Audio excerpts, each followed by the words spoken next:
అందరికి ప్రభు పేరట వందనాలు. దయచేసి వీడియోని చాలా క్లియర్గా అర్థం చేసుకోవడానికి ప్రయత్నం చేయండి. చాలా మంది మనలను నాశనం చేయాలని ఎన్నో పన్నాగాలు, ఎన్నో ప్రయత్నాలను చేస్తూ ఉంటారు.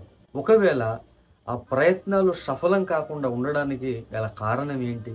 చేస్తున్నటువంటి ఆ ప్రయత్నంలో మనం నాశనం అయిపోకుండా ఉండడానికి గల కారణం ఏంటి అనే కొన్ని విషయాలను మనం నేర్చుకునే ప్రయత్నం చేద్దాం.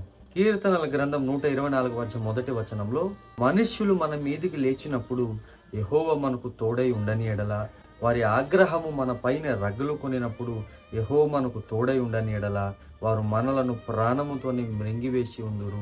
చాలా మంది మన మీద లేచినప్పుడు, అంటే మన కోసం ఎన్నో ప్రయత్నాలు చేస్తూ ఉన్నప్పుడు, మనలను పాడు చేయడానికి వారు మన మీద కోపముతో, పగతో, అసూయతో రగులు కొని ఉన్నప్పుడు, మనలను ప్రాణముతోనే మృంగివేయడానికి ప్రయత్నం చేస్తూ ఉన్నప్పుడు, ప్రాణం ఉంటుండగానే చేప యోనను మింగింది. అలా మింగినప్పుడు ప్రాణమున్న మేకను సింహం మింగితే ఆ మేక ఎంత అలమటించిపోతుంది, ఆ మేక ఎలాంటి ఇబ్బంది ఫీల్ అవుతుంది, ఎలాంటి బాధను అనుభవిస్తుంది.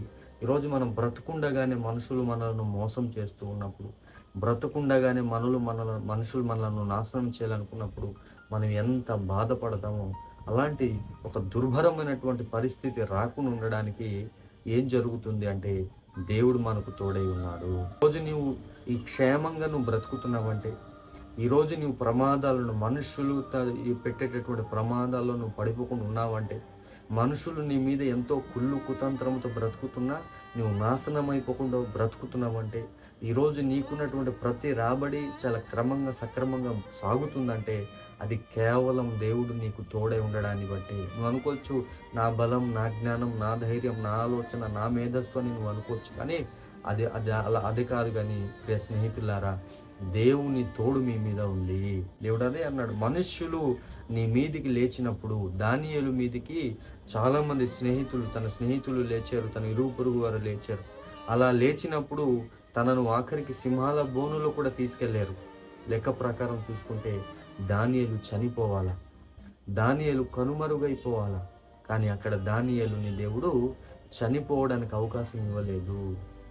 దేవుడు తోడై ఉన్నాడు దానియేలుకి, అందుకని అతను నశించిపోకుండా ఉన్నాడు. దేవుని బిడ్డ, ఈరోజు నువ్వు క్షేమంగా ఉన్నావంటే, ఈరోజు నువ్వు ఆరోగ్యంగా ఉన్నావంటే, మనుషులు నీ మీద ఎన్నో ప్రయత్నాలు చేస్తున్నా నీవు నాశనం అయిపోకుండా ఉన్నావంటే గల కారణం, అది దేవుడు నీకు తోడై ఉండడాన్ని బట్టి.